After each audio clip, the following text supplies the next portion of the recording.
दूसरा तिमोथी का किताब उसका 4 अध्याय और उसका 6, 7 और 8 वचन। और सुनिए उसमें क्या लिखा है। दूसरा तिमोथी, 2 तिमोथियुस चैप्टर 4, 6, 7 एंड 8। सुनिए उसमें क्या लिखा है। क्योंकि अब मैं अर्घ के समान, क्योंकि अब मैं, ये जो मैं शब्द है ये कौन है मालूम है? पौलुस कह रहा है। किसको कह रहा है? तिमुथियुस को कह रहा है। तिमुथियुस कौन है? हम जब प्रेरितों के काम में आएंगे, स्टडी जब हम कर रहे हैं, मैं आपको बताऊंगा तिमुथियुस कहां से निकला है, वो कहां से प्रभु की सेवकाई में आया है। लेकिन यहां उतने डिटेल्स में नहीं जाऊंगा, इतना बोलूंगा तिमुथियुस पौलुस के द्वारा सेवकाई में ले आने वाला उसका एक आत्मिक पुत्र है। उसने क्या कहा तिमुथियुस से कि क्योंकि अब मैं, अर्थात पौलुस, हाँ, अर्घ के समान, अर्घ के समान उंडेला जाता हूँ और मेरे कूच का समय आ पहुंचा है। इसका अर्थ क्या मालूम है? पौलुस कह रहा है तिमुथियुस से, तिमुथियुस मेरा समय इस पृथ्वी पर अब समाप्त हुआ। मेरा उम्र यहां तक आ गया है कि मैं कूच करने का मेरा समय आ गया। अर्थात मैं बहुत जल्द अपने परमेश्वर के पास क्या करने वाला हूं? जाने वाला हूं। जैसे मैंने गीत को गाया, मैं झूम झूम कर नाचते हुए अपने परमेश्वर के पास में जाने वाला हूं। और वो तिमुथियुस से कहता है। क्यों कहता है? क्योंकि तिमुथियुस उसका आत्मिक बेटा है और वो कह रहा है कि मेरा समय अभी समाप्त हुआ, मैं अर्घ की नाई उंडेला जाता हूं और मेरे कूच करने का समय आ गया है। अर्थात इस पृथ्वी से ऊपर जाने का समय आ गया है। लेकिन जो वचन उसने कहा है, बड़े ध्यान से सुनिएगा, उसने क्या कहा? मैं अच्छी कुश्ती लड़ चुका हूं। परंतु मेरे बेटे तिमुथियुस, मैं ये वचन या इस किताब को लिखने का मतलब ये नहीं कि मैं तुम्हें ये बताऊं कि मैं जाने वाला हूं, क्योंकि हर एक इंसान जो इस दुनिया में पैदा हुआ है वो जरूर क्या हो जाएगा? मरेगा और वो जाएगा। लेकिन यहां पर पौलुस बोलने के पीछे का उसका मकसद क्या है? ध्यान से सुनेगा। पौलुस बोलना ये चाह रहा था, मैं जो जाने वाला हूं, मुझे मालूम है मेरा उम्र अभी बहुत हो गया है। हो सकता है पौलुस को लग रहा हो कि अब मैं थोड़ा कमजोर भी हो गया, मैं बूढ़ा हो गया, अब मुझे लग रहा है कि मैं ज्यादा दिन तक दुनिया में नहीं बचूंगा। लेकिन मैं मेरे बुढ़ापे के बारे में बात नहीं करना चाहता, मैं मर जाऊंगा इसके बारे में बात नहीं करना चाहता हूं कि हर एक व्यक्ति जो पैदा हुआ मरेगा। परंतु मेरे बेटे तिमुथियुस, मैं तुम्हें ये बताना चाहता हूं कि मैं पूरी तरह से अपने खुदा से मिलने के लिए तैयार हूं। ये बात उसको बताना चाह रहा था। और उसने बताते हुए क्या बातें कही पता है? 7 वचन बताता है। क्या लिखा है? मैं अच्छी कुश्ती लड़ उसने कहा कि मैंने अच्छी कुश्ती लड़ चुका हूं। लड़ रहा हूं नहीं कहा। क्या कहा? लड़ चुका है। मैंने मेरे हिस्से में जो लड़ाइयां मुझे करनी थी इस दुनिया में, मैं किया और मैंने उस लड़ाइयों में, अच्छी लड़ाइयों को मैंने लड़ा है। मैंने हारा नहीं, मैंने हर लड़ाइयों को क्या किया? जीता है। और मैं जो लड़ा हूं, केवल लड़ा हूं, परंतु पौलुस कहता है मैंने अच्छी कुश्ती लड़ा है। अभी आप बोलेंगे कुश्ती का नाम क्यों लिया? क्योंकि कुश्ती जो शब्द है वो ये बताने के लिए, हमें और आपको समझाने के लिए है, एक फाइट जो पौलुस ने इस दुनिया में क्या किया? लड़ा। और बता रहा है कि मेरे बेटे, मैं जा रहा हूं जरूर, मेरा जाने का समय बहुत नजदीक आ गया जरूर, लेकिन एक बात बताना चाहता हूं, आई एम रेडी। मैं क्या हूं? तैयार हूं अपने पिता से मिलने के लिए। क्यों? क्योंकि मैंने अच्छी कुश्ती लड़ लिया है। आगे, मैंने अपनी दौड़ पूरी कर ली है। मैं अपनी दौड़ कर रहा हूं नहीं कहा, उसने कहा मैंने अपनी दौड़, हिंदी पर ध्यान दीजिएगा, पूरी कर ली है। आई हैव डन, मैंने कंप्लीट कर लिया है। और ये कंप्लीट का मतलब क्या मालूम है? जब इंसान दौड़ता है, आप देखिएगा जो उसका फिनिशर होता है, जहां उसको खत्म करना पड़ता है, उसमें उसका निर्णय निकल कर आता है कि हाँ ये व्यक्ति फर्स्ट आया, सेकंड आया, थर्ड आया। आप देखिएगा वहां पे एक रिबन लोग पकड़ के रहते हैं और वहां लिखा रहेगा फिनिश। और दौड़ का मतलब क्या? पौलुस कहता है दौड़ में शुरू करने से ज्यादा दौड़ को समाप्त करना इंपॉर्टेंट है, और मैंने मेरे दौड़ को समाप्त किया है। दूसरा, और आगे क्या कहता है? मैंने विश्वास की रखवाली की है। मैंने मेरे विश्वास की, मैंने क्या किया? रखवाली किया। 3 बातें ध्यान रखिएगा। क्या? मैंने अच्छी कुश्ती लड़ लिया, मैंने अच्छा दौड़ पूरी कर ली, मेरा दौड़ मैंने पूरी कर ली। तीसरा, मैंने विश्वास की, मैंने क्या किया? रखवाली किया। क्यों ये पौलुस अपने आत्मिक पुत्र से कह रहा है?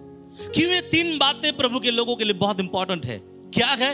आत्मिक लड़ाइयां, और अपना दौड़ को समाप्त करना, और तीसरा अपने विश्वास की रखवाली करना। क्यों इतना जरूरी है? ये जरूरी है, नहीं तो इतने बड़े प्रभु का दास अपने प्रिय पुत्र से ये बातों का डिस्कशन नहीं करता।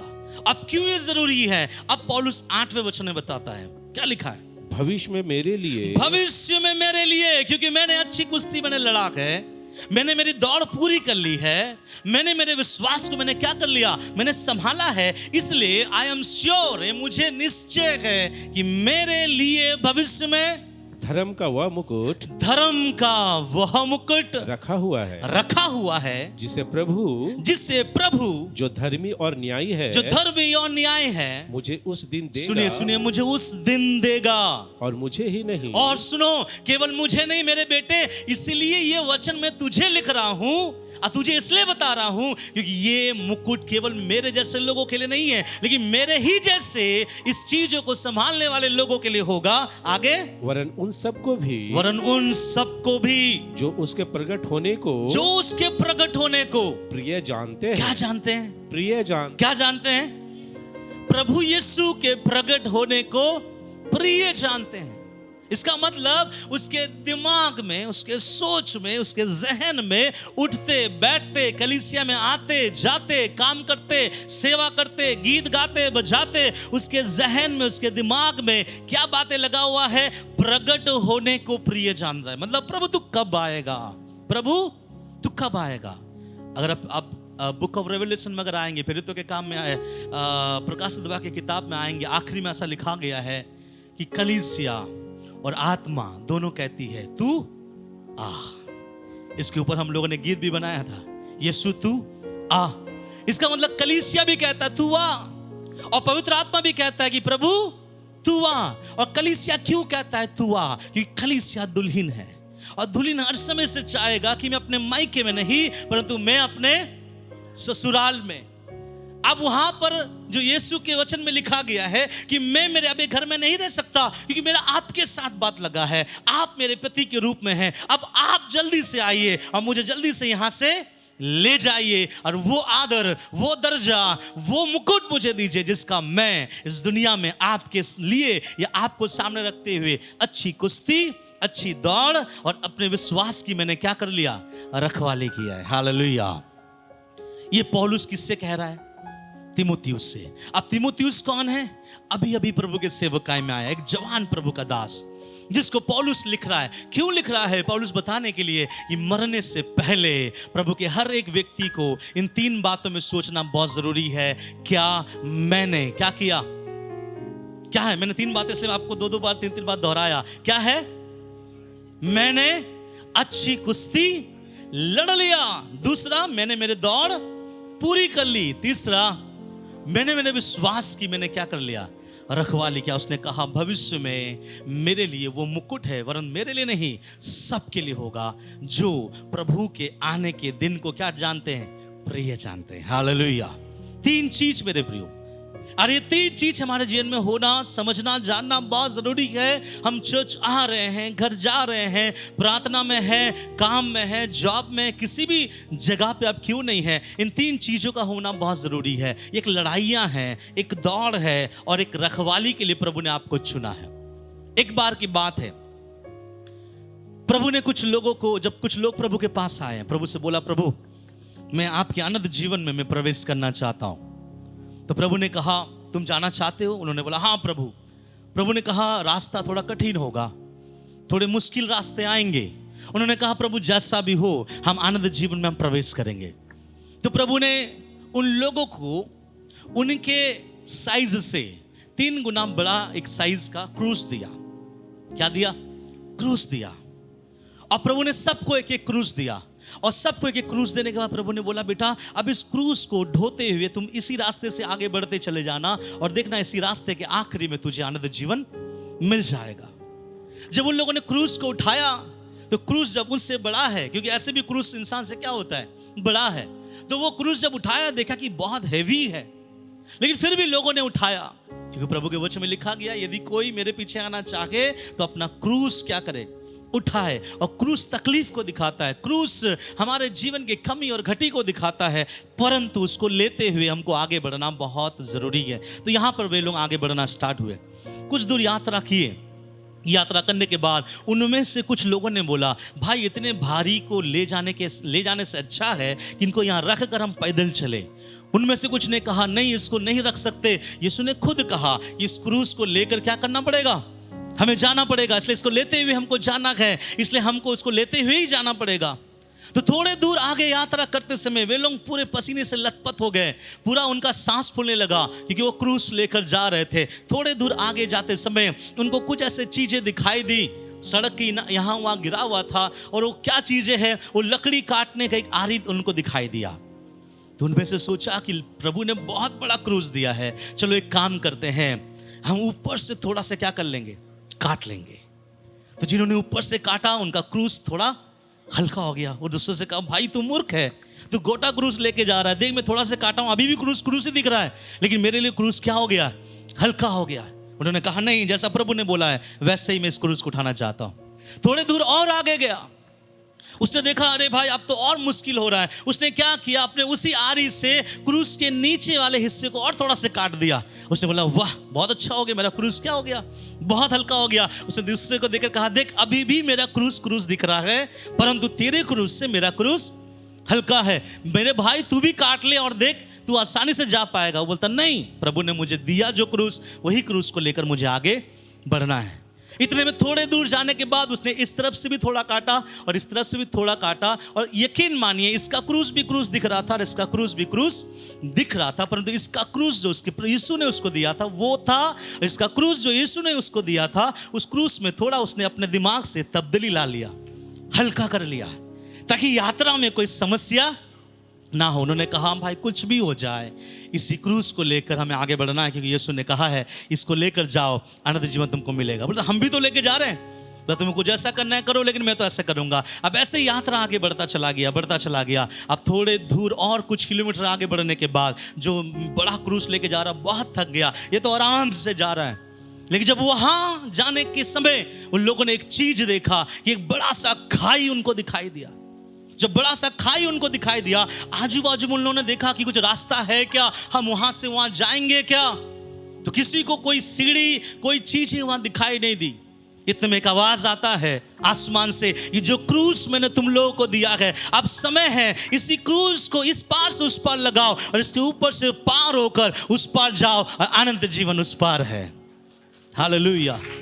और जब ऐसा आवाज आया तो वो क्रूस जो एक भाई ने पहले से नहीं काटा था, जो उसके प्रभु ने दिया था, भले तकलीफ हुआ, भले ही बहुत परेशान में हुआ, उसने अपना क्रूस रखा और उसके ऊपर से चलकर उस पार गया और उसने मुड़कर देखा और बोला, इस क्रूस ने मेरे जिंदगी को बदल दिया। हालेलुया।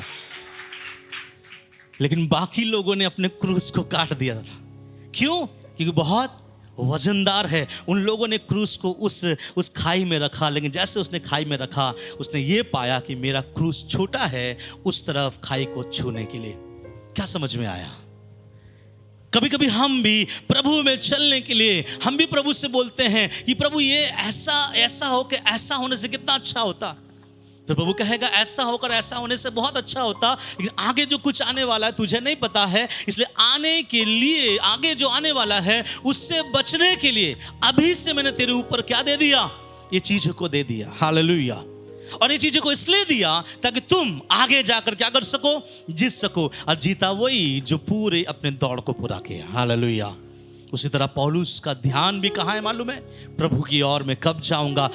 उन्होंने अपने प्रिय पुत्र से, अपने आत्मिक बेटे से 3 बातों को कहा। ये 3 बातें जानना बहुत ज़रूरी है अपने परमेश्वर के पास जाने के लिए। और 3 बातें, पौलुस का शब्द अलग होगा, हमारा शब्द अलग होगा। पौलुस ने कहा कि मैंने अच्छी कुश्ती लड़ चुका हूँ, लेकिन हम और आप कहेंगे कि हम अच्छी कुश्ती लड़ रहे हैं। पौलुस कह रहा है मैंने अपनी दौड़ को पूरी कर ली है, लेकिन हम और आप बोलेंगे हम अपनी दौड़ को दौड़ रहे हैं। पौलुस ने कहा मैंने विश्वास की रखवाली कर ली है, लेकिन मुझे और आपको बोलना पड़ेगा नहीं, हम विश्वास की रखवाली कर रहे हैं। हालेलुया। ये तीन बातों को समझना बहुत जरूरी है। क्या है इसका मतलब, क्या है, मैं आपको समझाऊंगा। निकालिए सबसे पहले, मैंने अच्छी कुश्ती लड़ ली है। इसका मतलब आप निकालिएगा इफिसियों की पत्री उसका 6, उसका 11, 12 और 13। इफिसियों की पत्री उसका 6 अध्याय, उसका 11, 12 और 13।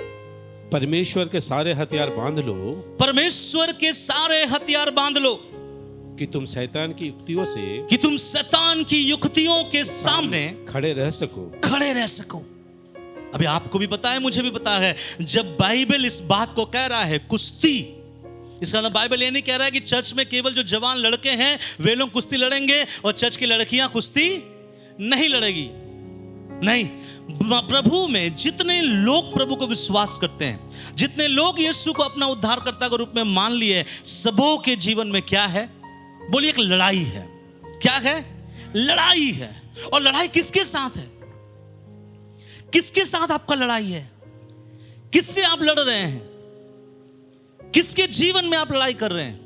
या किसके साथ आप लोग उस लड़ाई के साथ जुड़े हुए हैं? कभी सोचे हमारा लड़ाई किसके साथ है?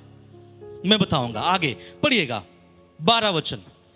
क्योंकि हमारा यह मल्ल युद्ध, क्योंकि सुनिए, हमारा यह मल्ल युद्ध लहू और मांस से नहीं, लहू और मांस से नहीं, परंतु प्रधानों से, परंतु प्रधानों से और अधिकारियों से, और अधिकारियों से, और इस संसार के अंधकार के, इस संसार के अंधकार के हाकिमों से, हाकिमों से, और उस दुष्टता से की, और उस दुष्टता से की, आत्मिक सेनाओं से है, आत्मिक सेनाओं से है, जो आकाश में है, जो आकाश में है। आगे इसलिए सुनिए, इसलिए परमेश्वर के सारे हथियार, परमेश्वर के सारे हथियार बांध लो, बांध लो, कि तुम बुरे दिन में, कि तुम बुरे दिन में सामना कर सको, सामना कर सको। कौन से दिन में हथियार काम आएगा? बुरे दिनों में, बुरे दिनों में तुम सामना कर सको, इसलिए परमेश्वर के सारे हथियार बांध लो, और सब कुछ पूरा करके, सब कुछ पूरा करके स्थिर रह सको। इस वचन पे ध्यान दीजिएगा, सब बोलिए, स्थिर रह सको, स्थिर रह सको। इसलिए परमेश्वर की हथियार की आवश्यकता है। मालूम है, कुछ विश्वासी स्थिर नहीं रह पाते। कुछ विश्वासियों को उनके शुरुआती दौर पर बहुत आत्मिक दिखेगा वो, उसके बाद उनके जीवन में आत्मिकता नष्ट होते हुए आप देख लोगे। इसलिए मैंने आपसे कहा कि परमेश्वर में शुरुआत से ज्यादा आपका समाप्त बहुत मायने रखता है। शुरुआत जैसे भी हो, लेकिन आपका जो समापन है उसको मायने देखता है परमेश्वर। क्यों मालूम है? शुरुआत में परमेश्वर आपको कैसा देखा होगा मालूम है? एक बच्ची की नाई, एक ऐसे इंसान जो बार बार पाप करता है, एक ऐसे इंसान जो बार बार गलतियों को दोहराता है। लेकिन जब आप खत्म कर रहे हो, प्रभु आपको परफेक्टली जानता है कि ये व्यक्ति जब इस समापन पे है, इसका मतलब ये है आप ये मैच्योर हो चुका है, आप ये परिपक्व हो चुका है। इसलिए याद रखिएगा, प्रभु का वचन कहता है एक स्पिरिचुअल लड़ाई है। सब बोलिए, मेरे लिए एक आत्मिक लड़ाई है, सबके लिए है, या जितने लोग हैं सबके लिए। अब ध्यान से सुनिएगा, बाइबल में लिखा गया है कि तुम सबका बुरे दिनों में सामना करके स्थिर रह सको। मैंने कहा स्थिर वो ही रह सकता है जो परमेश्वर के हथियार को अपने साथ बांध रखा है। क्योंकि यहां लिखा गया है, इसलिए परमेश्वर के हथियार क्या कर लो? बांध लो। और कुछ लोग इसलिए स्थिर नहीं रह पाते हैं क्योंकि इसका मतलब उसके पास परमेश्वर के हथियार नहीं है। अगर मैं आपसे पूछूं, कौन है आपका दुश्मन? कौन है आपका विरोधी? किसने आपके विरुद्ध में बातें करी है? बाइबल में यहां बताता है, क्योंकि हमारा यह मल्ल युद्ध, हमारा जो लड़ाई है, ये किसी लहू और मांस से नहीं है। बगल वाले को देखकर बोलो, भाई धन्यवाद, तेरे साथ मेरा कोई लड़ाई नहीं है, तू मेरा दुश्मन है ही नहीं, है ना? लेकिन हम विश्वासी क्या समझते हैं? ठीक है, मैं चर्च में आया था, सबको तुमने रसना दिया, मैं सामने वाले गेट में बैठा था, लेकिन मुझे सबसे बाद में रसना दिया, वो भी आधा ग्लास। ठीक है, मेरे घर में आने वाला सप्ताह कॉटेज मीटिंग है, तुम आकर बैठना, तुम मुझे आधा दिए थे, मैं तुम्हें एक छोटे से कप में दूंगा। क्योंकि वो सोचता है कि वो मेरा कौन है? कौन है? दुश्मन है। बाइबल कहता है हम प्रभु के लोगों के लिए, अगर कोई भी दुश्मन बोलकर अगर आप सोचते हैं तो आपको ये समझ में आना चाहिए वो दुश्मन फिजिकल नहीं हो सकता, वो दुश्मन दिखने वाला नहीं हो सकता। ये बाइबल कहता है तुम्हारे लिए एक मलयुद्ध है, और मलयुद्ध किसके साथ है? यहां बता रहा है कि वो शैतान के साथ है, हाकिमों के साथ है, आकाश में रहने वाले शत्रु से है, इसलिए वो तुमको दिखेगा नहीं। और एक चीज प्रभु के लोगों आप जान जाओ, मैं आपको बताना चाहूंगा, क्या मालूम है?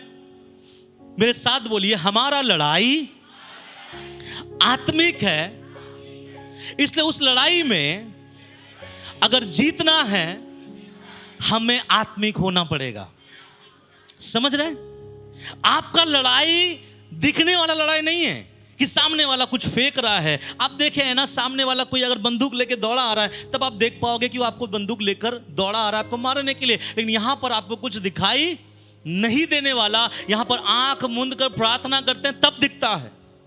यहां पर आप यकीन, या वो व्यक्ति मेरे बारे में ऐसा बोल रहा है, वो व्यक्ति मेरे बारे में ऐसा बोल रहा है, पास्टर जी उस मेरे बारे में ऐसा बोल रहा है, अगर आप बोलते रहोगे आप वो लड़ाई जीत नहीं रहे हो, क्योंकि ये लड़ाई आत्मिक है भाई।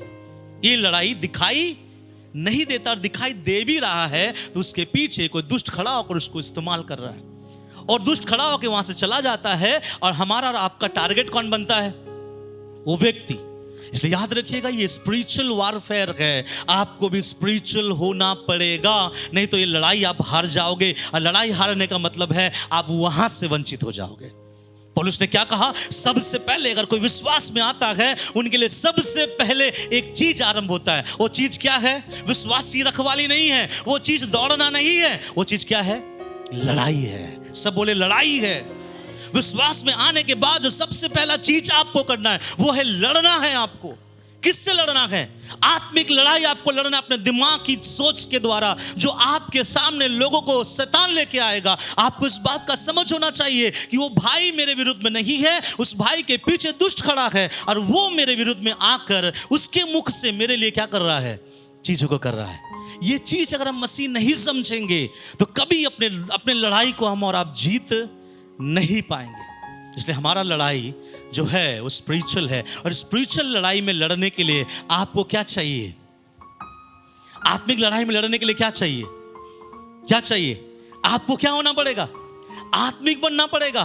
तब आप आत्मिक बनोगे, आप आत्मिक वर्ल्ड को समझ पाओगे, आत्मिक बनोगे, आत्मिक औजार को समझ पाओगे, आत्मिक बनोगे तब आप उसके आक्रमण को समझ पाओगे, आत्मिक बनोगे तब उसको हराने के तरीका को समझ पाओगे। लेकिन अगर आप आत्मिक नहीं बनोगे, आप संसारिक रीति से डील करोगे और सब वहां पर खिचड़ी होकर खत्म हो जाएगा।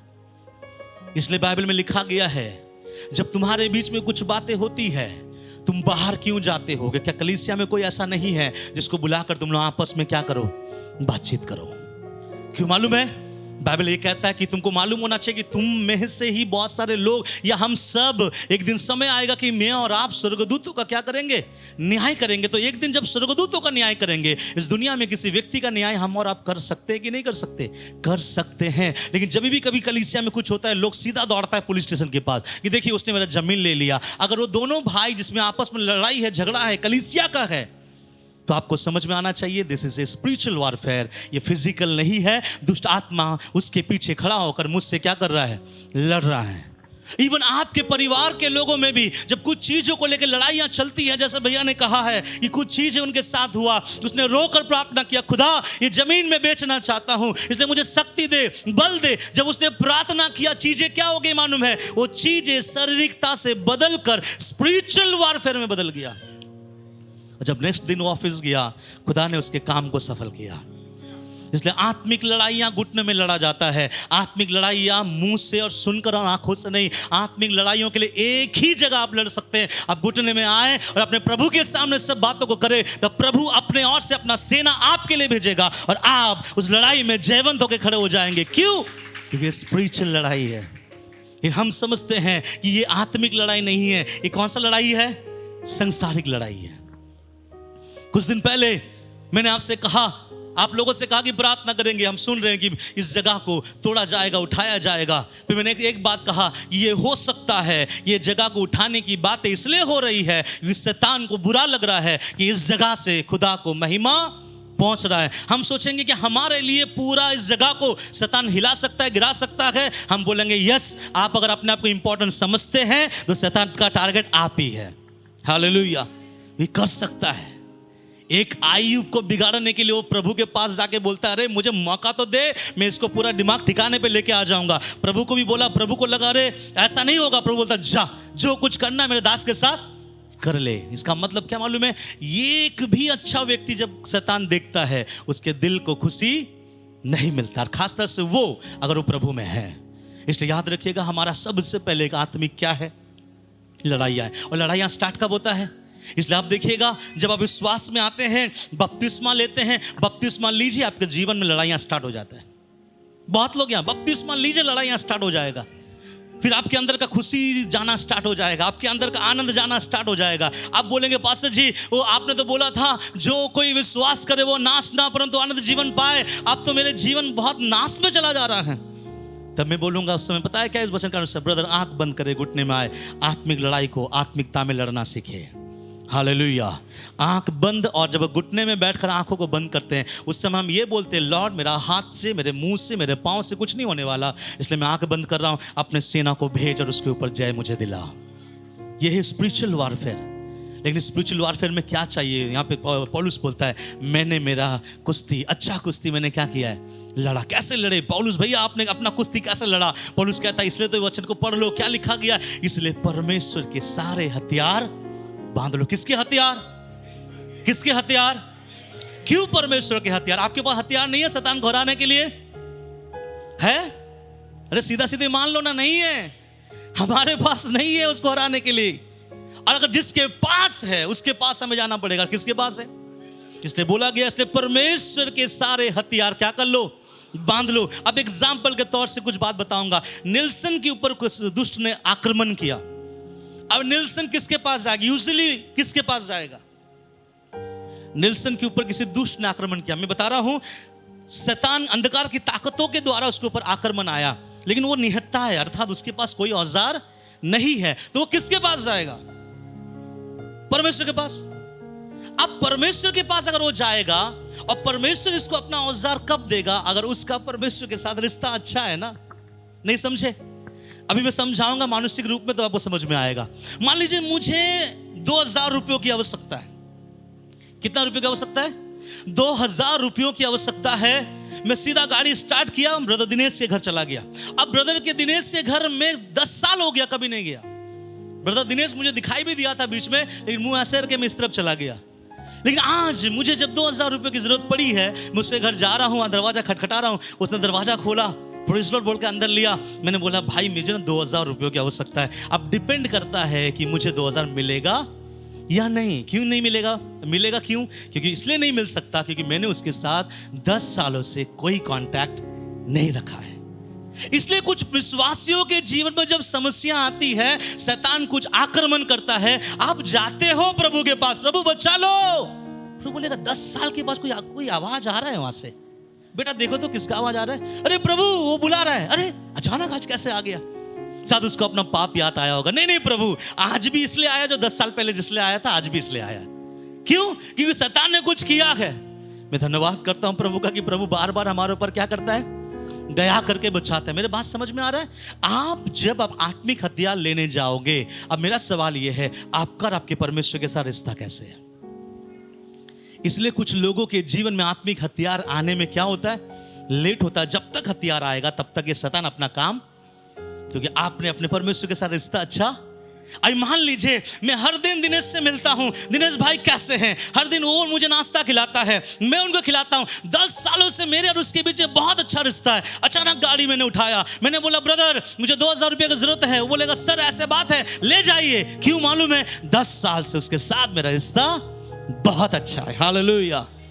तो मैं बताना चाहता हूं, खुदा के साथ रिश्ता अच्छा रखो।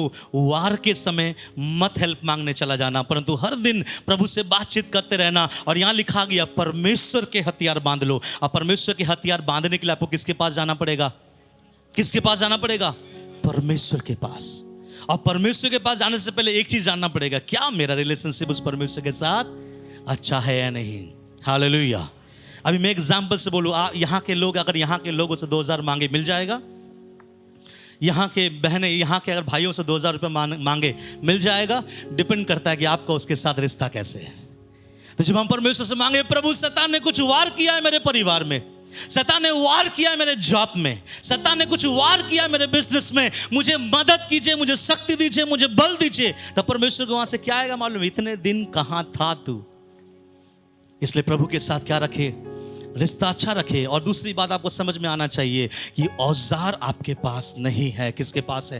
परमेश्वर के पास। इसलिए यहां लिखा गया, परमेश्वर के सारे हथियार बांध लो कि तुम बुरे दिन में सामना कर सको और सब कुछ पूरा करके क्या कर सको? स्थिर रह सको। और स्थिर रहने का मतलब क्या मालूम है? कि मैंने अच्छी कुश्ती लड़ा है। हालेलुया। शैतान आया था आपको बिगाड़ने के लिए, शैतान आया था आपको नष्ट करने के लिए, शैतान आया था आपको बर्बाद करने के लिए, लेकिन अब आज आप खड़े हैं और शैतान के सामने मुंह दिखाकर कह रहा है, शैतान मैं लड़कर खुदा के नाम से क्या हूं? स्थिर हूं। सब बोले हालेलुया। कुछ दिन पहले हमारा दानिश भैया का तबीयत खराब हो गया। अब देखिए चीजों को देखिएगा, शैतान काम कैसे करता है। उनका तबीयत खराब होकर उठा ही था, वो संभला ही था कि अचानक हम लोग खबर आया कि सिस्टर को क्या हो गया? तबीयत खराब। जब मैं सिस्टर से मिलने गया, सिस्टर एकदम होश में नहीं है। और वो एक दिन नहीं, कई दिन वैसे थे। अब मैं उससे घर गया, मैं उनको छू कर मैंने प्रार्थना किया, सिस्टर को कुछ खबर नहीं है। लेकिन उसने मुझसे आकर कहा, पास्टर जी मुझे बुरा बुरा सपना आ रहा है, मृत्यु का सपना आ रहा है। मैंने बोला उस सपना को स्वीकार मत करना, मैंने बोला सपना को डांटो। अब बोलो प्रभु मुझे जिंदा रखा है, मुझे जिंदा रहना, मुझे आगे बढ़ना है। और ऐसा बोलता गया, दुआ करता गया। आत्मिक लड़ाइयों को जब आंख बंद करके लड़ते हैं, इंसान यहाँ बैठकर प्रभु की स्तुति करते हुए दिखाई देता है। हालेलुया। ये स्पिरिचुअल लड़ाई है, हथियार आपके पास नहीं है। इसलिए प्रभु के साथ रिश्ता क्या होना चाहिए? अच्छा होना चाहिए। सब कुछ लड़ाई करके क्या करे? स्थिर रहे। और याद रखिएगा, एक बार लड़ाई अगर हो गया, इसका मतलब ये मत सोचिए कि दोबारा लड़ाई नहीं होगा। दोबारा ये शैतान ऐसे बड़ा ढीठ है, बड़ा दुष्ट है और बड़ा क्या बोलेंगे, बहुत, एक तो हिंदी में कहावत है, थित्तर है वो। मतलब वो समझता अब उसको भगाओगा नहीं, भाग यहां से, वो चला जाएगा, लेकिन आधा घंटा का फिर से क्या होगा? वापस आएगा। ऐसा है। इसलिए आपको हर वक्त कैसा रहना चाहिए? तैयार। इसलिए औजार जिसके पास है उसके साथ आपका रिश्ता अच्छा होना चाहिए। हालेलुया। और इसलिए पौलुस कह रहा है कि मेरे बेटे तीमुथियुस, जब मैं पहली बार उद्धार में आया, पता है मेरे जीवन का एक्सपीरियंस सुनो। उसने बोला होगा, मेरे आत्मिक पिता बताओ क्या हुआ? सबसे पहला मुझे दुष्ट के साथ लड़ना पड़ा। कैसे लड़े? तो उसने कहा ऐसे, परमेश्वर के हथियार को मैंने क्या कर लिया? बांध लिया। और परमेश्वर के कौन कौन से हथियार है आप घर जाके पढ़िए, उसको बांध लो और बांध कर उस शैतान का सामना करो। और याद रखो, आपको सामना करना, आपका पास्टर आपके लिए सामना नहीं करेगा। कौन सामना करेगा? यहां पे ऐसा लिखा है आपके वचन में। क्या लिखा है आपके बाइबल में? ऐसा लिखा हो सकता है, क्योंकि हमारा यह मल्ल युद्ध लहू और मांस से नहीं परंतु प्रधानों से और अधिकारियों से है। इसलिए परमेश्वर के सारे हथियार बांध लो और चर्च जाए और पास्टर से बोले आप भी आए, हम दोनों मिलकर लड़ाई करेंगे। ऐसा लिखा है आपके बाइबल में? क्या लिखा है आपके बाइबल में? कितने लोग बाइबल में अपना नाम लिखते हैं?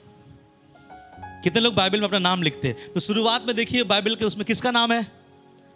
अगर आपका भैया तो आपको जाना है, मैं नहीं आ सकता। जब आप पढ़ते हैं परमेश्वर के सारे हथियार बांध कर तुम उसका सामना करो, तब प्रभु से पूछे प्रभु कौन कौन रहेगा? प्रभु बोले बेटा तू रहेगा और मैं रहूंगा, मेरा हथियार तेरे साथ रहेगा और कोई नहीं। क्या पास्टर जी? नहीं। बिलीवर? नहीं। मेरा कोई रिश्तेदार? नहीं। तुझे अकेले इस शैतान से क्या करना है? लड़ना है। और अकेले क्यों लड़ना मालूम है? क्योंकि हमको ये बताना है कि मैं भी उस पिता का बेटा हूं भाई, उसने भी अकेले लड़ा था और मैं भी आज अकेले लड़ने आया हूं। हालेलुया। इसलिए याद रखिएगा, स्पिरिचुअल लाइफ में लड़ाइयां हर समय आपके साथ होगा, हर समय। कुछ दिन तक आपका जीवन ठीक रहेगा, फिर से देखिएगा आपको बड़ा अंधेरा दिखाई देगा, फिर आप प्रार्थना करोगे, वहां से बाहर आओगे, फिर से आपका जीवन अंधेरा दिखाई देगा। और मैं आपको बताऊं ये होता चला जाएगा, परंतु अपने क्रूस के ऊपर नीचे आगे पीछे मत काटना, क्योंकि यही क्रूस उस खाई के ऊपर रखकर आप उसमें पांव देकर आगे बढ़ सकते हैं। हालेलुया। इसलिए उस दिन के लिए हमको एक क्रूस क्या करना है? उठाना है। इसलिए प्रभु ने बोला अपने औजार ले लो और दुष्ट का सामना करो और सामना करके स्थिर रह सको। ये पहला चीज है, इसमें विजय पाएंगे तो हम प्रभु के वहां जाकर आसमान में उस आत्मिक मुकुट को क्या कर सकते हैं? पा सकते हैं। पहली बात। दूसरा क्या कहा उसने? क्या कहा? भूल गया आप लोग? पौलुस ने बोला मैंने अपनी अच्छी कुश्ती लड़ चुका हूं। दूसरा, मैंने अपनी दौड़ पूरी कर ली है। तो दौड़ उसने पूरी की है, वो पढ़ेंगे हम लोग। पहला कुरिन्थी उसका 9, 24 और 27, इब्रानी 12, 1 और 2 भी निकालेंगे। पहला कुरिन्थी उसका 9, 24 से 27 पढ़िए। क्या तुम नहीं जानते कि दौड़ में तो दौड़ते सभी है, परंतु इनाम एक ही ले जाता है। तुम वैसे ही दौड़ो कि जीतो। हर एक पहलवान सब प्रकार का संयम करता है। हाँ। वे तो एक मुरझाने वाले मुकुट को पाने के लिए हाँ। यह सब करते हैं। हाँ। परंतु हम तो उस मुकुट के लिए करते हैं, हम तो उस मुकुट के लिए करते हैं जो मुरझाने का नहीं, जो मुरझाने का नहीं। इसलिए मैं तो इसी रीति से दौड़ता हूँ, मैं इस रीति से दौड़ता हूँ, परंतु लक्ष्यहीन नहीं, परंतु लक्ष्यहीन नहीं। मैं भी इसी रीति से, मैं भी उसी रीति से मुक्कों से लड़ता हूँ, मुक्कों से लड़ता हूँ, परंतु उसके समान नहीं, उसके समान नहीं, जो हवा पीटता हुआ लड़ता है। परंतु मैं अपनी हाँ देह को मारता, मैं अपने शरीर को मारता, कूटता और वश में लाता हूँ। ऐसा ना हो कि औरों का प्रचार करके मैं आप ही किसी रीति से निकम्मा ठहरूं। सब बोले हालेलुया, हालेलुया। अब हम ये सीख रहे हैं कि हर प्रभु के लोगों के लिए एक दौड़ रखा गया है। सबसे पहला विश्वास में आने के बाद क्या स्टार्ट होता है? बोलिए लड़ाई स्टार्ट होता है। फिर क्या शुरू होता है? दौड़।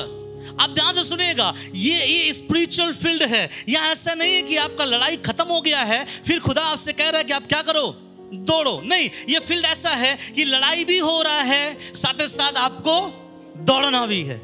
अभी आप कैसे मैनेज करोगे? लड़ना भी है और साथ ही साथ दौड़ना भी है। ये अलग अलग नहीं करना है, एक ही साथ करना है। तो कैसे दौड़ना है? लिखा गया है। क्या लिखा गया है? आप वहां पे क्या पढ़े हैं?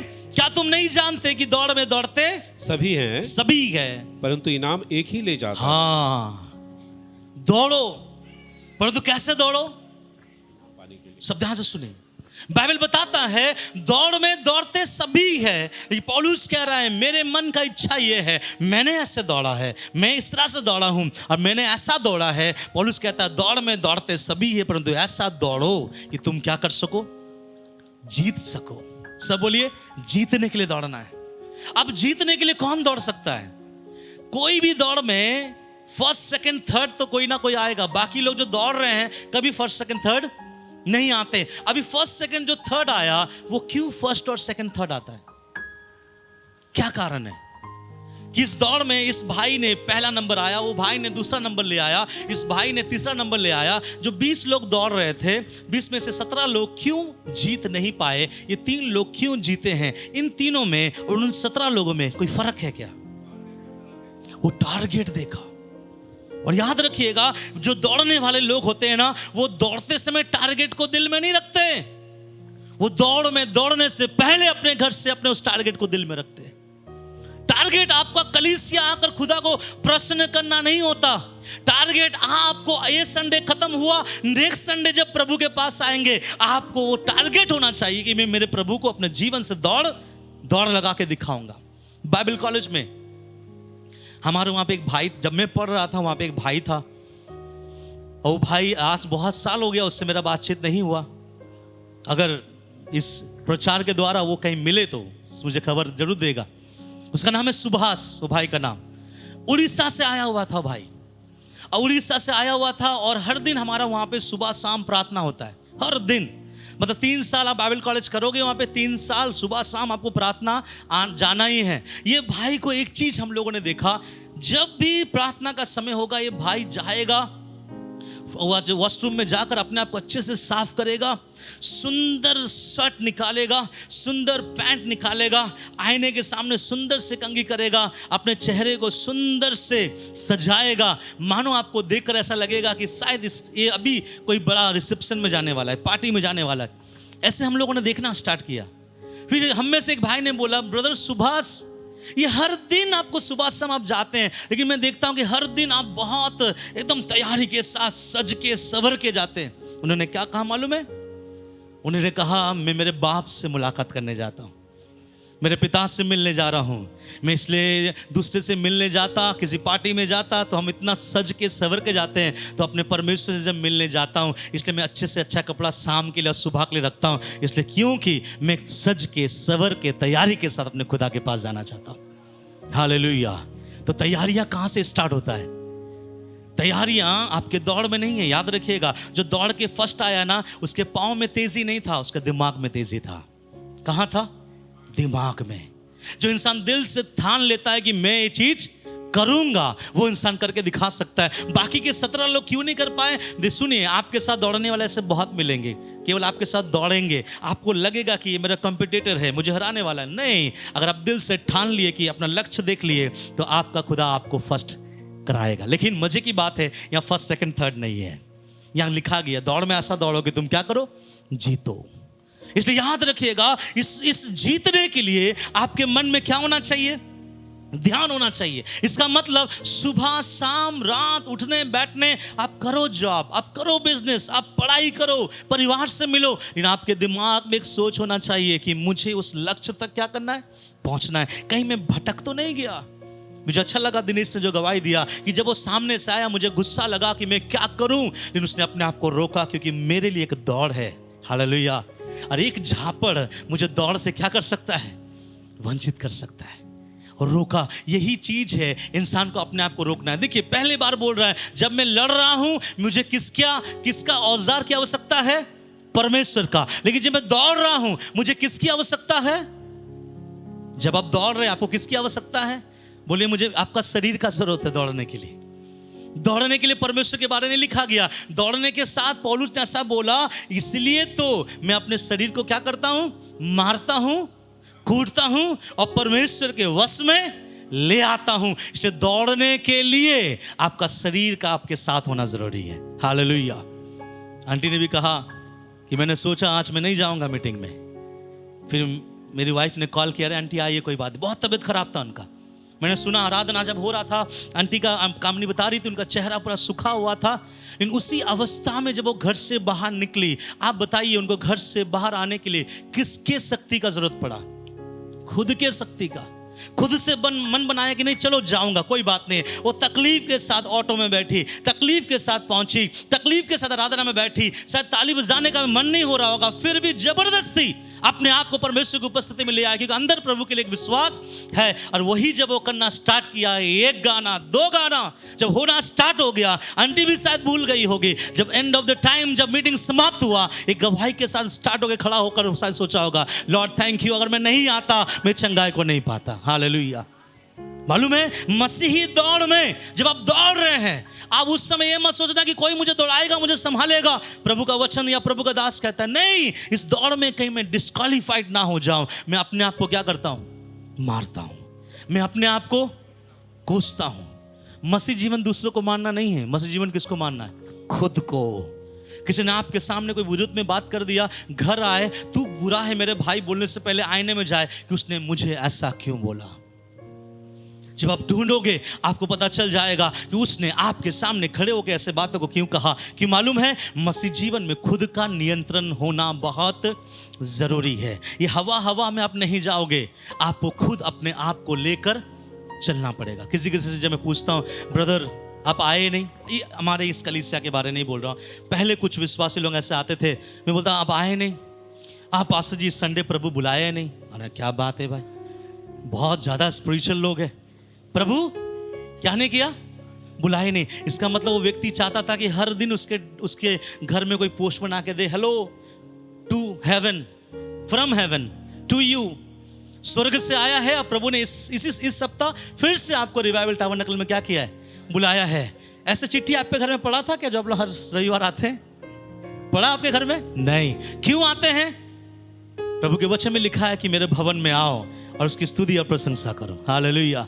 ऐसे बोलता है। मैंने उससे पूछा, आपके बच्चे को साथ नहीं लेके आते? जिस दिन पास्टर जी मेरा प्रभु मुझे बुलाया मैं आया, जैसे मेरे बच्चों को बुलाया आएगा। मैं बोला ये तो पास्टरों का पास्टर है भाई। हमने जय मसीह की, आने वाला संडे मिलेंगे आपसे।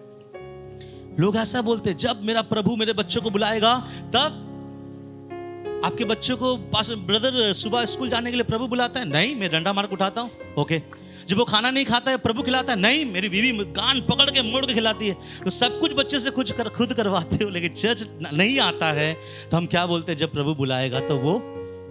इसलिए मैं बताना चाहता हूं, प्रभु में चलना, आपके शरीर का भी साथ होना बहुत क्या है, जरूरी है। आपको दुआ करने का मन नहीं करेगा, कभी कभार आपको कलीसिया आने का मन नहीं करेगा, कभी कभी आपको प्रभु के लिए करने का मन नहीं करेगा, कभी कभी प्रभु के लिए आपको गीत गाने का मन नहीं करेगा, तब आपको समझना है, आप बोलना है दाऊद के समान, हे मेरे मन यहोवा को धन्य कर। दिल से, मन से, शरीर के साथ प्रभु को धन्य के। हालेलुया। कि मालूम है मैं और आप कहाँ हैं, कहाँ पे है, एक दौड़ में है। और दौड़ में आत्मा नहीं दौड़ रहा भैया, कौन दौड़ रहा है, यहाँ आत्मा नहीं दौड़ रहा है, सच में मैं और आप ही क्या कर रहे हैं, दौड़ लगा रहे हैं। मैं कई सालों से दौड़ रहा हूँ, आप में से कोई 3 साल से दौड़ना स्टार्ट किया होगा, कोई 5 साल से करना होगा स्टार्ट किया होगा, उसमें फर्क नहीं पड़ता, लाइन एक ही है, एक ही जगह में खत्म होगा। प्रभु ने ये नहीं बोला कि पास्टर संजय फर्स्ट आएगा, प्रभु ने बोला सब दौड़ो और जीतने के मनसा से दौड़ो। हालेलुया। आज जब यहाँ दौड़ते हैं कुछ चीज़ों का ध्यान रख जाओ, बताना चाहता हूँ इस वचन से यहाँ क्या होना चाहिए मालूम है। यहाँ उसने कहा कि हर एक पहलवानी करने के समय संयम ही होता है। क्या होता है, जिस दौड़ के लिए क्या चाहिए, क्या चाहिए, है ना। मैं मेरा भाई ओल्सन मुझे 2 दिन पहले कल एक कुछ वीडियो दिखा रहा था, बहुत अच्छा लगा। क्या वीडियो था, हाँ वो ऐसा दिखा रहा है कि एक ही लड़का चर्च में और एक ही लड़का कलीसिया में, घर में कैसा है। तो यहाँ दिखा रहा है चर्च में ताली बजा रहा है, ऐसे करके क्या कर रहा है, ताली बजा रहा है। तुरंत पिक्चर चेंज होता है, जब घर दिखा रहा है तो खैनी झाड़ते हुए दिखा रहा है ना। फिर इस जगह में दिखा रहा है कि वो प्रभु की प्रशंसा कर रहा है, हालेलुया बोल रहा है। और उस जगह में जब दिखा रहा है तो डिस्को में डांस कर रहा है वो।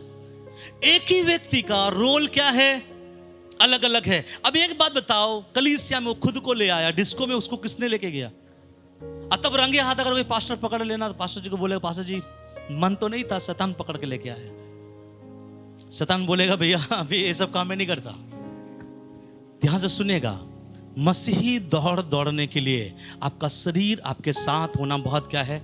हाँ, आंख मूंद करके ये मत बोलना प्रभु चाहेगा तो हमको सेवा देगा, प्रभु चाहेगा तो हम करेंगे, प्रभु बुलाएगा तो हम करेंगे। नहीं, प्रभु ने इस वचन में सब कुछ लिख के रखा है, आपको करना इस वचन से पड़ेगा और आपको समझना पड़ेगा। इसलिए पौलुस ने आखिरी में कहा कि मैं अपने शरीर को क्या करता हूँ, मारता और कुटता वश में लेकर आता। क्यों पौलुस भैया अपने शरीर को वश में ले आते हैं। आपने पहले कहा परमेश्वर के सारे हथियार बांध लो, वो कहेगा पास्टर संजय उस कुश्ती में लड़ने के लिए परमेश्वर का हथियार चाहिए, लेकिन इस रेस में दौड़ने के लिए आपका शरीर होना चाहिए। हालेलुया। इसलिए अपने शरीर को देना प्रभु के लिए बहुत क्या है, जरूरी है। और आगे इब्रानी उसका 12 अध्याय 1 और 2 सुनिए ध्यान से क्या लिखा है। इस कारण जबकि गवाहों का ऐसा बड़ा बादल हमको घेरे हुए है तो आओ हर एक रोकने वाली वस्तु, सुनिए, हर एक रोकने वाली वस्तु और उलझाने वाले पाप को दूर करके वह दौड़ जिसमें हमें दौड़ना है धीरज से दौड़े और आगे और विश्वास के करता और सिद्ध करने वाले यीशु की ओर ताकते रहे। सब बोले हालेलुया। इस दौड़ में जब आप दौड़ रहे हैं आपका नजर कहाँ होना चाहिए, जब आप दौड़ रहे हैं आपका नजर कहाँ होना चाहिए, किसके पास, यीशु के पास। आज जब यीशु के और आपका नजर आप रखेंगे आप दौड़ पाओगे। और लिखा गया है हर एक उलझाने वाली वस्तु और क्या लिखा है, रोकने वाली वस्तु और उलझाने वाले हर एक रोकने वाली वस्तु और उलझाने वाला पाप। जब आप दौड़ोगे ना प्रभु के लिए, ये 2 चीज हर एक के जीवन में आता है। क्या मालूम है, हर एक रोकने वाली वस्तु आपके पास आएगा और उलझाने वाला पाप। अब आप बोलोगे क्या इसका मतलब है, सिंपल सी बात है, रोकने वाली वस्तु आपके शरीर को प्रभु के पास आने के लिए क्या करेगा, रोकेगा। नींद देकर, थकाकर, कुछ बातों के द्वारा, कुछ चीजों के द्वारा, या आपका स्पिरिचुअल लाइफ सूखता हुआ जा रहा है, इसलिए आपको इन सारी चीजों में क्या नहीं करेगा, शैतान आगे बढ़ने नहीं देगा। तो आपको समझ में आना चाहिए प्रभु के उपस्थिति में आने के लिए अगर कोई रुकावट है तो कौन हो सकता है। प्रभु के पास आने के लिए अगर कोई रोकेगा तो कौन रोकेगा, रोकने वाली वस्तु। और रोकने वाली वस्तु क्या, आप लिस्ट बनाओ। क्या वो मेरा नींद है, क्या वो मेरा शरीर है, क्या वो मेरा स्वभाव है, क्या वो मेरा बोली वचन है, क्या वो मेरा समय है? जब ऐसा है तब आप समझ जाइएगा कि हमको इस रोकने वाली वस्तु से बाहर आना चाहिए। हालेलुया। कुछ लोगों से पूछते हैं कि क्यों नहीं आए थे चर्च? मेरा जॉब था, इस समय ही ज़्यादा पैसा मिलता है तो हम कैसे आए? तो हम भी ज़्यादा कुछ नहीं बोलते, ठीक है कोई बात नहीं, कमाते रहो। कुछ लोग बोलते मेरा वहाँ जाना था, कुछ बोलते मेरा वहाँ जाना था। इसका मतलब प्रभु ही हमारे लाइफ में सेकंड है और बाकी सब चीज़ें पहला है। हालेलुया। मैं तो इतना बोलूँगा, कुछ भी हो चाहे आपके जीवन में सबसे पहला कौन होना चाहिए? प्रभु होना चाहिए। और यहाँ क्या लिखा गया है कि जो रोकने वाली वस्तु और कौन सा पाप? उलझाने वाले पाप। उलझाने वाला पाप। कभी आज से कुछ सालों के पहले, मतलब 1 डेकेड 10 साल पहले, अगर आप 10 साल पीछे चले जाएं, कितने लोग वो टेप रिकॉर्ड में गाना सुनने वाले लोग थे। और टेप रिकॉर्ड में गाना सुनने समय एक कैसेट मिलता था ऐसे, है ना? उस कैसेट के अंदर रील्स होते थे और अगर वो कैसेट खराब हो जाए तो बच्चों के लिए खेल हो जाता था, क्योंकि पूरा तोड़ देते थे हम लोग और लंबा सा रील निकाल कर उसमें रस्सी बांध कर इसके घर में उसके घर में, और जब हवा आता है तो बड़ा क्या लगता है ना?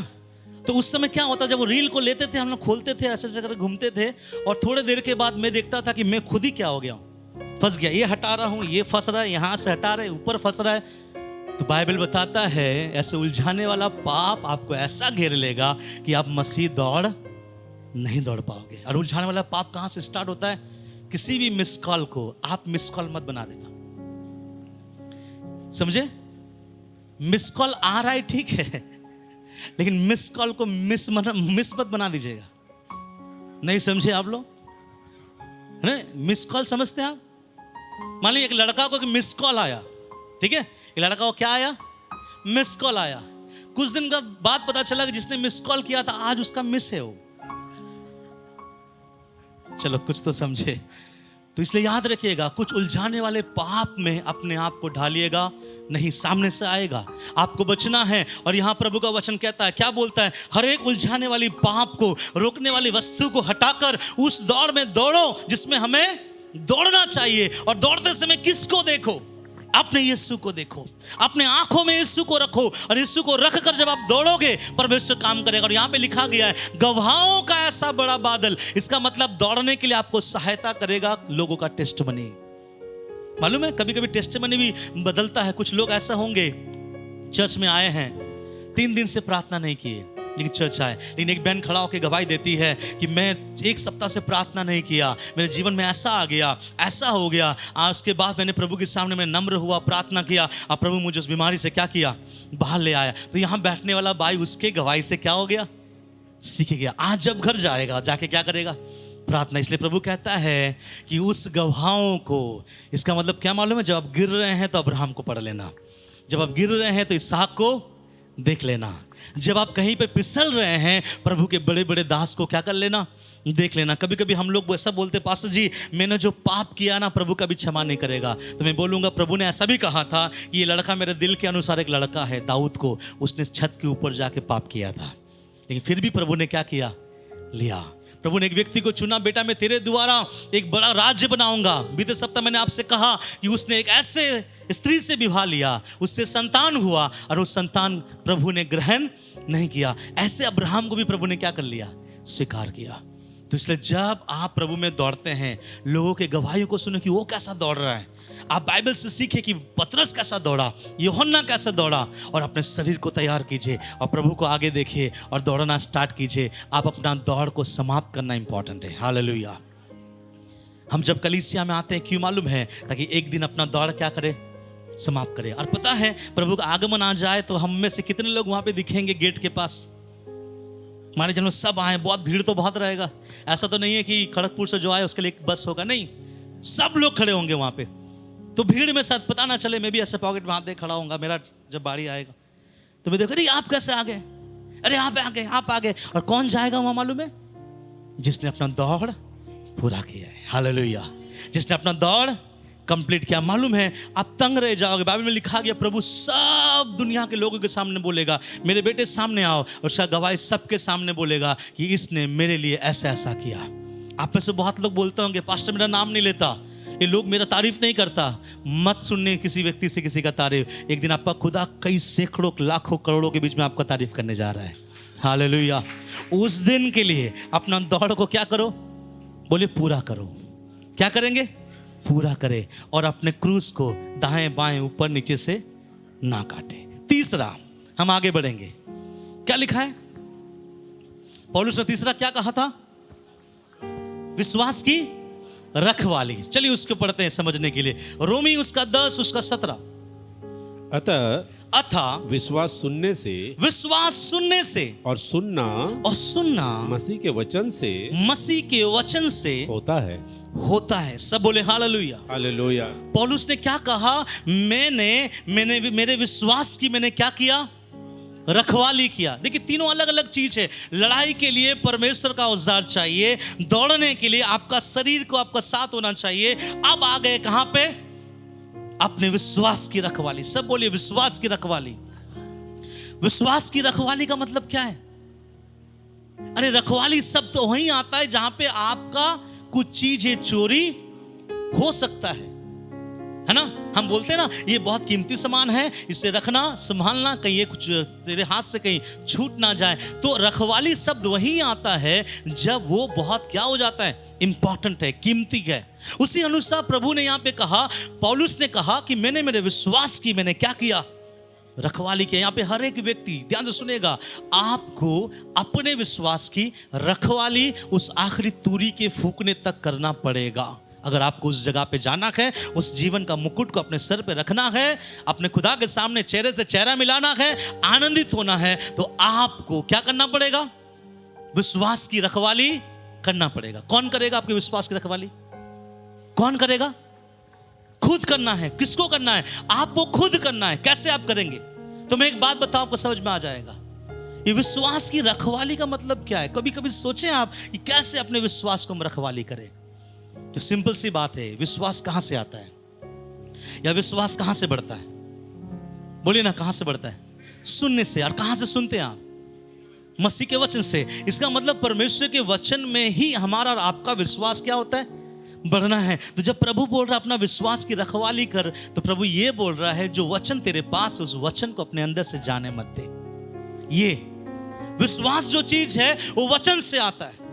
मेरे बात को समझिएगा, विश्वास जो चीज है कहां से आता है? वचन से आता है। और वो वचन अगर आपके अंदर से चला गया, वो अनुभव आपके अंदर से चला गया, फिर आप खो जाओगे। अच्छे से अच्छे व्यक्ति भी आप खत्म हो जाओगे। बाइबल में एक व्यक्ति था जो बहुत सामर्थी है, और वो एक दिन एर्दन की नदी में खड़े होकर वो प्रचार कर रहा था। और प्रचार करते करते उसने ऐसे कहा कि मैं तो तुम्हें पानी से बपतिस्मा दे रहा हूं, लेकिन मेरे बाद एक आने वाला है, उसके जूती का रस्सी खोलने का भी मुझे अधिकार नहीं है। वो तुम्हें आग और पवित्र आत्मा से बपतिस्मा देगा। तो वो जब सामने आया, कौन था वो? यूहन्ना बपतिस्मा देने वाला। और यूहन्ना बपतिस्मा देने वाले को पहले से प्रभु ने बता के रखा था कि वो जो मेरा बेटा होगा, जब तो तेरे हाथ से बपतिस्मा लेगा, चिन्ह ये होगा कि उसके ऊपर क्या होगा? पवित्र आत्मा कबूतर की नाई आंखें ठहरेगी, तो वही मेरा बेटा होगा। और उसने जब उसको देखा, उसने कहा, हे मेरे प्रभु, मुझे तेरे हाथ से बपतिस्मा लेना है। प्रभु ने कहा, नहीं, इसी तरह धार्मिकता को पूरा होने दे। इसलिए कुछ लोग बोलते हैं हम मसीहों को बपतिस्मा लेने की क्या आवश्यकता है? आपको नहीं बोल रहा हूं। कुछ ऐसे भी सिद्धांत है कि मसीह घर में पैदा हो गया तो हमको बपतिस्मा लेने की आवश्यकता नहीं। अरे मैं नहीं कहता, यीशु ने खुद बपतिस्मा लिया। हम यीशु से बड़े हैं क्या? तो हमको भी क्या लेना पड़ेगा? बपतिस्मा। और जब यीशु को जब बपतिस्मा दिया, यूहन्ना बपतिस्मा दाता, जब यीशु ऊपर आया, ध्यान सुनेगा, जब यीशु ऊपर आया, आसमान से क्या आया? एक कबूतर आया। और यीशु वहां से अपना सेवा स्टार्ट किया। अद्भुत चिन्ह चमत्कार सब कुछ हुआ। ये बंदा जिसको प्रभु ने बोला था यही मेरा पुत्र है, जिसको पवित्र आत्मा उतरेगा, कुछ सालों में, कुछ दिनों में इसका जीवन कुछ ऐसे बदला। उसने वो अपने चेलों को भेजा, जब वो जेल खाने में था, बोला जाके पूछो यीशु से कि तू ही है आने वाला है, हम किसी और के लिए इंतजार करें। सोचो कौन है वो? यूहन्ना बपतिस्मा दाता कौन है? भविष्यवक्ता, एक सामर्थी प्रभु का दास, तो दूसरों को देखकर बोलता है, हे सांप के बच्चों। इतने बड़े बड़े शब्द में प्रचार करने वाले यीशु ने खुद, परमेश्वर ने खुद उसको वचन दिया कि जिसके ऊपर तुम पवित्र आत्मा को उतरते देखो वही मेरा बेटा होगा और उस दिन आकाशवाणी भी हुआ, यही मेरा प्रिय पुत्र है जिससे मैं प्रसन्न हूं। लेकिन आत्मिक होने के बावजूद अगर वचन खोया ना, आप खो गए हैं। इसलिए प्रभु ने कहा, प्रभु के दास ने कहा, विश्वास की क्या करो, रखवाली करो। आज से 15 साल पहले जो वचन आपको मिला है उसको संभालना, ये वचन निकालना नहीं, वचन को स्टोर करते रहना और हर एक वचन के प्रति क्या रहना, ईमानदार रहना। ये होना थोड़ा सा बदल गया था कि नहीं बदल गया था? तब यीशु ने बोला जाकर बोलो, लंगड़े क्या कर रहे हैं, चल रहे हैं, अंधे देख रहे हैं। उसने जाकर बोला, तब वो कंफर्म हुआ। उसको दोबारा कंफर्म होने की आवश्यकता क्या था? क्योंकि उसने पहली बार जब वचन मिला उस वचन का रखवाली नहीं किया।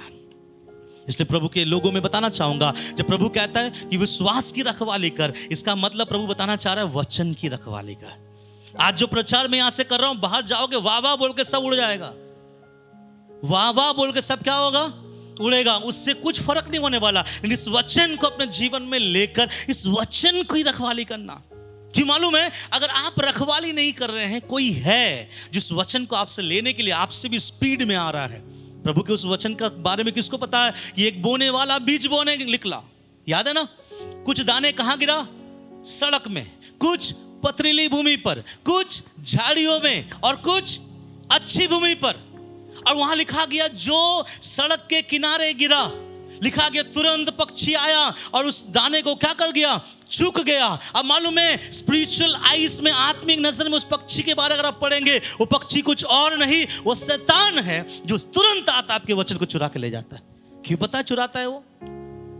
क्योंकि उसको मालूम है ये वचन अगर इसके अंदर जगह मिल गया, ये व्यक्ति मेरे हाथ से पिछल जाएगा।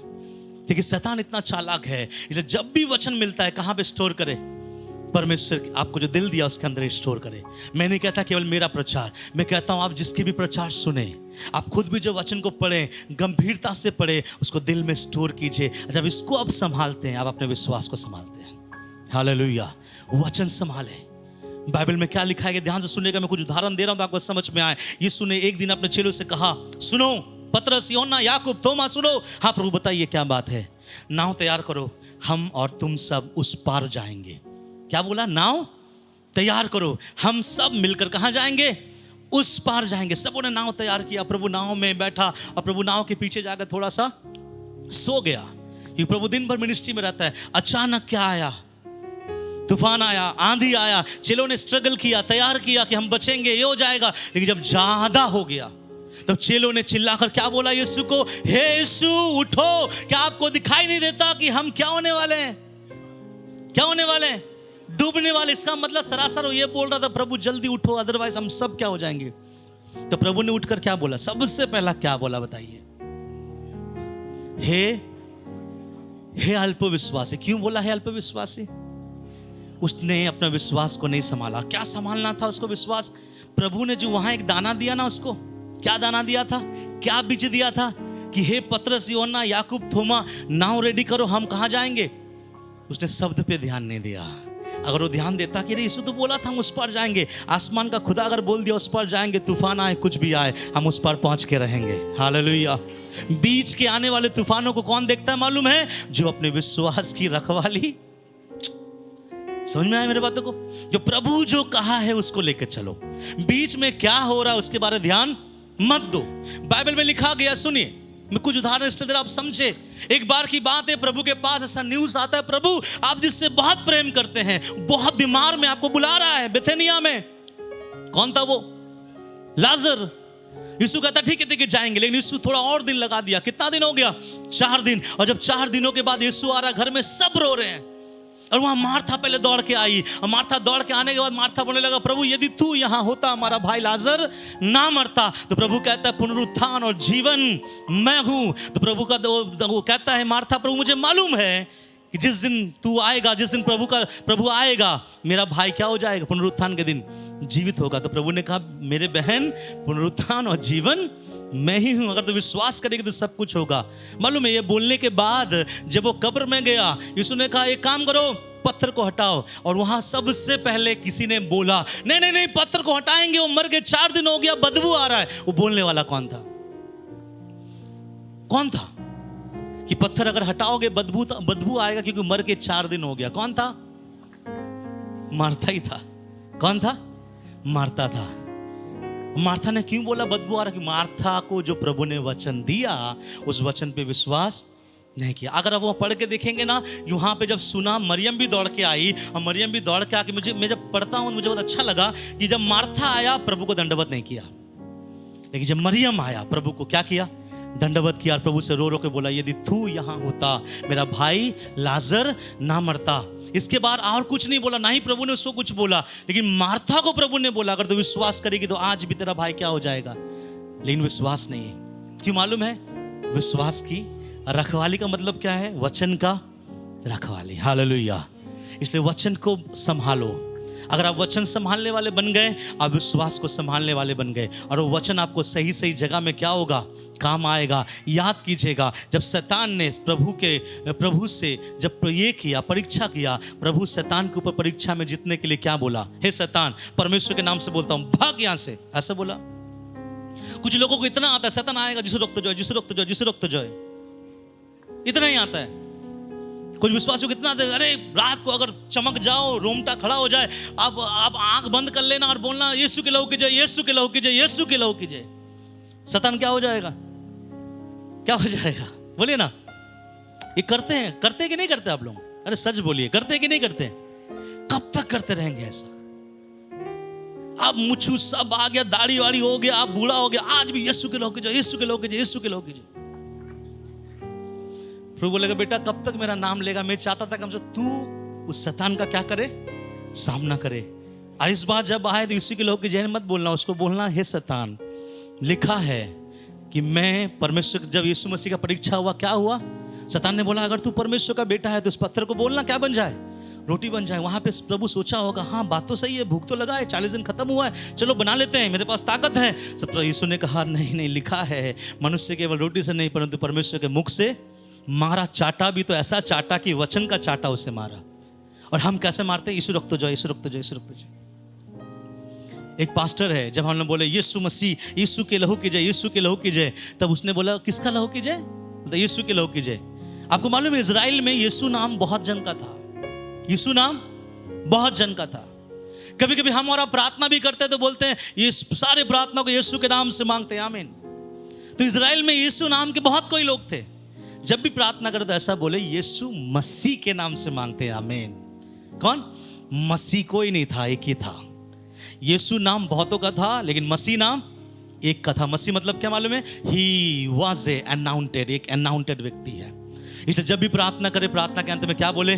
प्रभु यीशु मसीह के नाम से मांगते हैं। और यीशु के लहू की जय भी बोलना है तो क्या बोलेगा? प्रभु यीशु मसीह की लहू की जय। हालेलुया। और आज प्रभु कहता है कि तुम सब कुछ पूरा करके सामना कर सको। किसका? दुष्ट का, शैतान का। इसलिए यहाँ पे लिखा है, अपने विश्वास की रखवाली करो। इसलिए विश्वास की रखवाली का मतलब क्या है? मैंने आपको समझाया, वचन का रखवाली।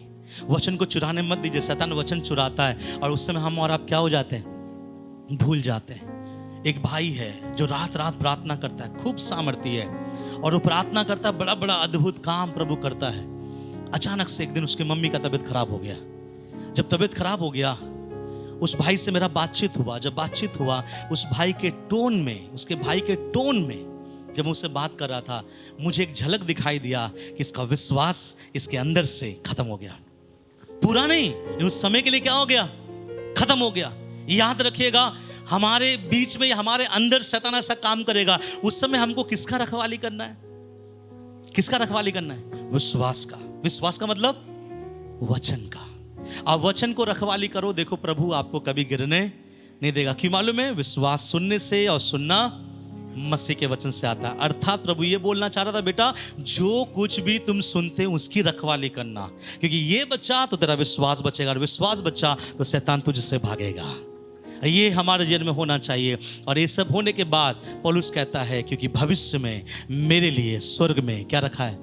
एक मुकुट है। मेरे लिए नहीं, परंतु मेरे जैसा करने वाले सबों के लिए रखा है। वो किन के लिए रखा है? जो जो व्यक्ति अपने कुश्ती अच्छे से लड़ रहा है, जो जो व्यक्ति अपने दौड़ को पूरा करने के लिए दौड़ रहा है, जो जो व्यक्ति अपने विश्वास को रखवाली कर रहा है। और ऐसा हर एक के लिए प्रभु आने वाले दिनों में मुझे और आपको लेने के लिए दुनिया में फिर से आने वाला है। हालेलुया।